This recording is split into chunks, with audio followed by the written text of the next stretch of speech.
Eu sou Camila Novaes, sou educadora social, sou aprendiz griot na pedagogia griot e sou gestora cultural no Movimento Cultural em Arruda.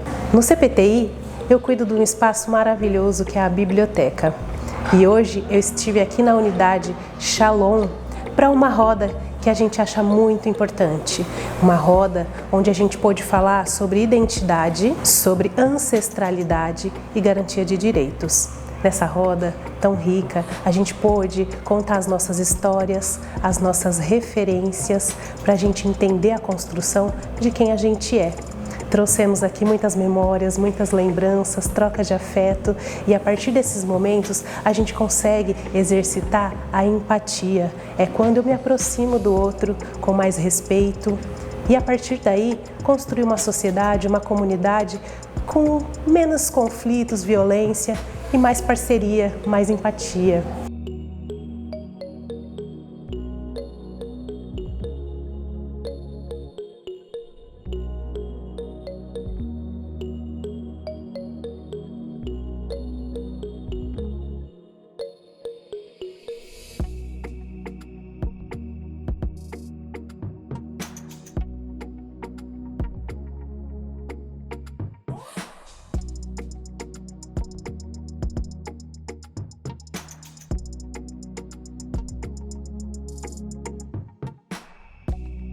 Eu sou Jaqueline Damasio, gestora do Centro de Referência em Direitos Humanos, na Prevenção e Combate ao Racismo e Discriminação Religiosa.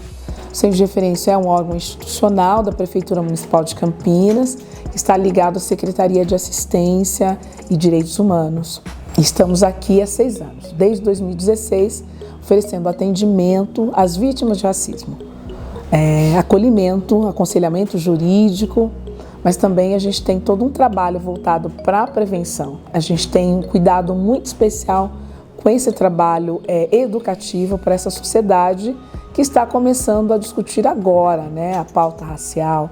E, geralmente a gente vê que a questão racial é sempre muito relativizada e além de ser relativizada, nós temos a seguinte questão que é muito mais triste, porque são práticas racistas que são muito naturalizadas, sem levar em consideração a dor, o sofrimento, a angústia dessa vítima. Então a gente leva para esse lugar de discussão das relações e oferece momentos de reflexão para a reeducação dessas relações étnico-raciais que a gente tem no nosso país. Eu acho bem importante fazer a seguinte referência. Campinas não foi a última cidade a abolir a escravatura, nós não temos apontamentos históricos, documentos que nos levem a crer que isso aconteceu aqui em Campinas, como muito se veicula. Mas nós temos documentos históricos que nos pautam que essa foi uma das cidades mais cruéis com os seus ex-escravizados, ou mesmo com seus escravizados. Então, se em outros espaços nós tínhamos códigos de ética, de conduta para punição de um escravizado quando cometia uma falta, com 4 ou 8 chibatadas, aqui Campinas não respeitava esse código. Então a gente tem ali indícios e documentações que mostram que Campinas foi a Bastilha Negra, Foi espaço em que os escravizados considerados rebeldes para cá vinham para serem dominados, domesticados, educados, dentro dessa lógica escravagista. Se a gente levar tudo isso em consideração, com certeza nós temos uma cidade extremamente conservadora. O enfrentamento da pauta racial no município se dá com a criação da CEPIR, que é a Coordenadoria Setorial de Promoção da Igualdade Racial. E quando a gente pensa no espaço como centro de referência, é porque a CEPIR fica muito mais voltada hoje como um serviço público voltado para o acolhimento de grupos e entidades negras do município. Então, esse tratamento coletivo, desses grupos, e mesmo as demandas trazidas por esses grupos, cabe à CP. E aqui ficou, né, quando eu digo aqui, o centro de referência, ele ficou voltado para acolhimento das vítimas de racismo. E também a gente acaba percebendo que não é só acolhimento que dá conta, né? Porque existe todo um processo jurídico que pode ser demandado. Mas você percebe que essa vítima, ela tem assim, no seu interior o desejo de que aquilo não ocorra mais. Então, para além desse tratamento da vítima, a gente também faz a intervenção com o autor, né, da prática racista. Eu acho que esse que é o grande ganho do centro de referência, porque ele não se limita a cuidar só da vítima, a oferecer apoio psicológico, jurídico só para essa vítima, mas também faz todo o encaminhamento para esse autor, para esse ambiente que também foi tóxico e que propiciou, de repente, durante meses e anos, práticas racistas que foram ali consolidadas, sacramentadas e sedimentadas por outros elementos, né? E aí, geralmente, a gente tem aqui um momento muito ápice, assim, né? Um momento em que, olha, não dá mais. Mas aí você fazendo todo um estudo e tendo um histórico, você chega à conclusão de que outras situações de microagressões já se coexistia nesse espaço. Então, eu acho que esse que é o grande ganho, né, para a Prefeitura de Campinas, quando ela se propõe aí a estar fazendo todo um olhar e uma consideração também para esse agressor. A gente sabe que é muito mais importante essa noção exata de que no nosso país essa é uma discussão recente. Então você tem diferentes momentos com diferentes faixas etárias. Você tem uma resistência muito maior de pessoas mais velhas, porque essa prática racista no passado ela era muito mais comum, muito mais naturalizada, né? E você tem também práticas racistas cometidas pelos mais novos, que já trazem um outro discurso. Então você tem uma outra resposta, que é uma resposta muito mais pronta e muito mais disponível para essa reconstrução, ou melhor, para essa desconstrução da naturalidade que se tinha.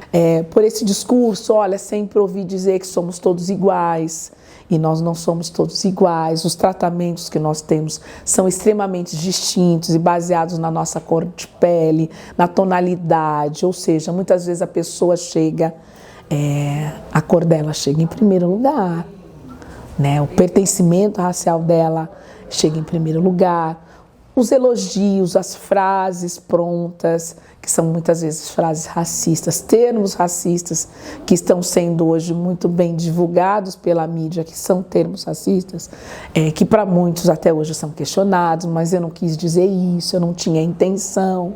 Então a gente vive esse momento em que a juventude tem uma desconstrução muito mais favorável, muito mais aberta, muito mais próxima do que a gente diz que é uma prática antirracista. E os mais velhos já diziam e trazem elementos, meu avô já dizia isso, e nunca teve problema, e agora vem essa questão, e leva para o lugar do partido político, ou isso é coisa da esquerda, e não necessariamente. As pessoas elas não entendem que houve uma evolução da população negra no sentido do tratamento que recebia. E dentro dessa evolução não se aceita mais isso. Então, se os negros do passado tinham esse tipo de aceite, os negros do presente já não têm mais. Os mais jovens não têm mais. O que é mais importante para a gente, que é assim, algo primordial, é que não se pense nessas atividades formativas em um único mês do ano, que geralmente você sabe que é o mês de novembro, né? Porque as pessoas têm lá o Dia da Consciência Negra e aí tem toda uma didática muito voltada para as datas comemorativas. A pauta racista ela precisa ser longitudinal, ela precisa ser desenvolvida ao longo do ano. Todos os meses a gente tem questões raciais para serem debatidas e precisamos dar ênfase para isso. E é esse entendimento que a gente quer buscar as peculiaridades, o apagamento das nossas histórias através desses momentos e de figuras como Teresa de Benguela, né? se faz presente quando você tem outros espaços e outros momentos para trazer essa discussão histórica, né, que sempre foi apagada. Então, para a gente é muito importante trazer aí o debate ao longo do ano e não só no mês de novembro. É bem importante a gente pontuar que as vítimas de racismo, as vítimas da violência racial chegam no centro de referência trazidas principalmente, né, por ativistas do movimento negro, né? Essa acolhida primária acontece com o seu par, com o seu parceiro da militância que sabe da existência do centro de referência e traz essa vítima para cá. Ou muitas vezes essa pesquisa foi feita pela internet, pelo Google. Agora a gente já tem um perfil, né? São pessoas mais jovens, né? Também são mulheres, né? O número de mulheres acaba sendo maior. Acolher essas vítimas e principalmente que foram trazidas, né, por elementos, por membros dos movimentos negros, é muito mais interessante, porque ali você já começa e deve fazer todo um trabalho que vai acabar sendo refletido no coletivo. Quando eu digo refletido no coletivo, por quê? Porque nós temos ali condições exatas de detectar qual o momento e de fazer um trabalho muito mais próximo para que essa vítima também continue se sentindo acolhida, né? Porque chegar aqui também é um processo difícil, né? Porque ela ouviu muitas vezes que era uma questão de vitimismo, de mimimi, que não ia dar em nada. Inclusive a gente tem todo um trabalho para conscientizar essas pessoas, e a gente fala isso nas nossas formações, essas pessoas que são negras, de como se portar no momento em que esteja ou que venha a sofrer uma violência racial, né? Hoje o celular é o grande aliado e ele vai fazer o registro. Você ter noção exata que as pessoas que estão ali no entorno, elas poderão ser as suas testemunhas. Então, ter o contato dessas pessoas, ter o telefone dessas pessoas, procurar localizar esse espaço para ver se não tem nenhuma câmera que também possa ajudar você nessa filmagem. Ter uma noção exata de qual local foi, o número da rua, o número da casa, do espaço, próximo a qual localidade, a qual estabelecimento comercial, e o boletim de ocorrência, né? Que ele deve ser feito em todos os casos. Não é só uma questão de registro, mas é uma questão de você dar legalidade para o processo, você legitima aquela agressão que você acabou de sofrer a partir do momento que você faz o boletim de ocorrência. Se vai dar em nada, se não vai dar em nada, se tem elementos, se não tem a materialidade exigida, não é a questão, mas o registro precisa ser feito. Então aqui mesmo a gente já tem todos esses elementos, né? Já um fluxo consolidado para essa judicialização ocorrer. Então encaminha para a 24ª Promotoria, e o boletim de ocorrência, e as vítimas, se forem várias vítimas, os autores. Agora, caso isso não seja da vontade da vítima, né? Então, ela quer que exista uma conversa com o agressor, muitas vezes é isso. Ela não quer se expor mais, existe essa possibilidade. E aí a gente faz também todo um trabalho com essa pessoa no sentido de que nós vamos conversar com esse espaço, com as pessoas que estão envolvidas nessa condição, nós vamos conversar com esse agressor e esse contato com a agressora acontece a partir de um ofício que ele recebe. E geralmente vem e liga e pergunta se precisa de advogado, né? Porque você tem ali uma instituição municipal te chamando para conversa, né? No primeiro parágrafo desse comunicado, a gente já se coloca, já explica o que é o espaço. E aí esse telefonema para fazer o agendamento, ele já vem recheado aí com um certo temor, né? Com muito cuidado para que fique evidente o arrependimento que, na maioria das vezes, fica muito bem apontado que existiu.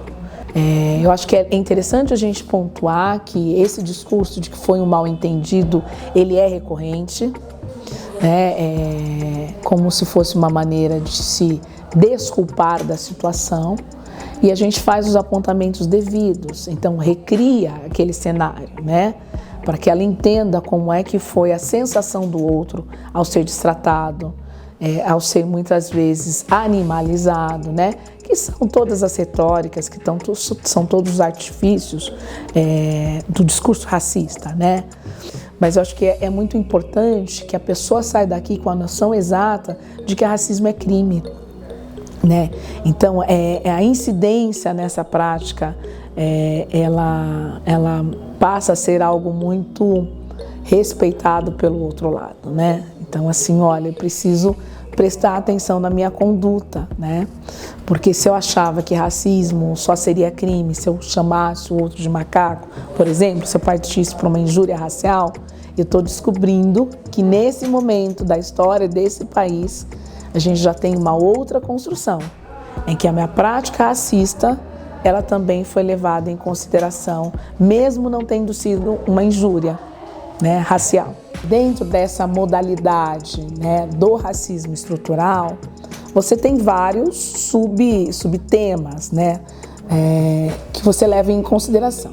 Então, quando eu falo em racismo estrutural, eu estou falando do que baseia as nossas relações e que está muitas vezes invisibilizado, está tão naturalizado como se fosse o cimento. É como se nós tivéssemos uma parede de tijolos e o cimento que nos liga faz parte dessas relações que tem como base o racismo estrutural, que a gente já não percebe mais, que a gente já acha que já é normal, né? Quando você, por exemplo, não consegue visualizar por que os gerentes de banco, por exemplo, das instituições bancárias, poucos são negros, né? Porque eu tenho poucos negros em cargos de poder, de decisão.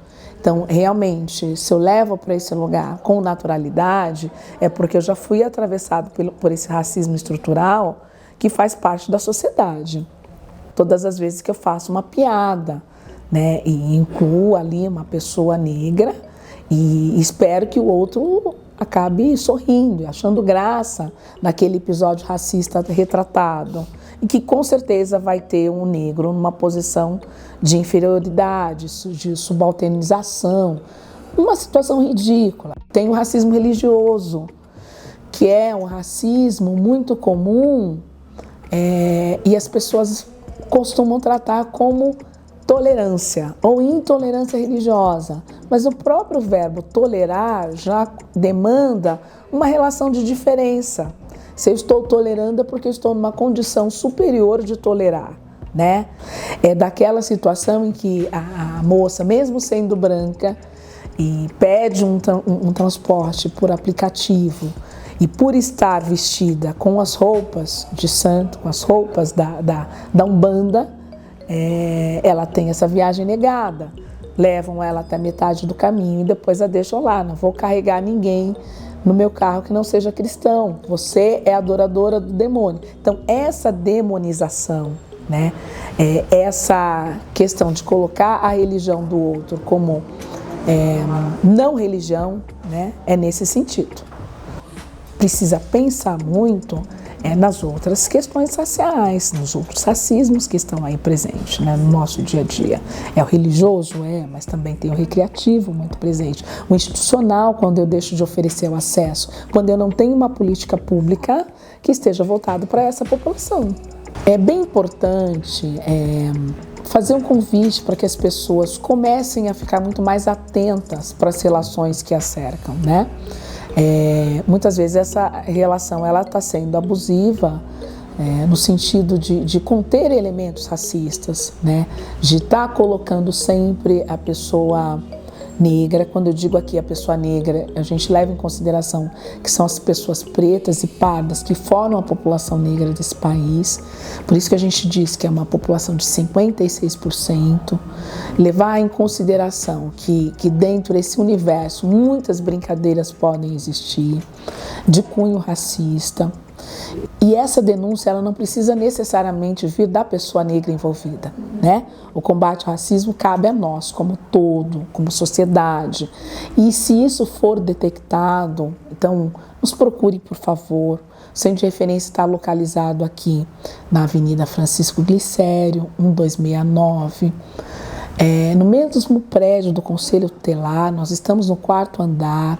Nosso telefone é o 32326431. Realmente, assim, estamos extremamente dispostas a fazer um trabalho de acolhimento com essa vítima. Então, a prática antirracista, ela é extremamente voltada para a quantidade de informação que eu tenho, porque essas informações foram estrategicamente negadas, né, para que as nossas relações fossem pautadas por situações em que a diversidade não fosse valorizada. E hoje, assim, a gente sabe que a diversidade realmente é que deu vida para esse país, é que deu respeito para esse país. Enfim, a gente precisa colocar num outro lugar, né, os descendentes dos escravizados no Brasil.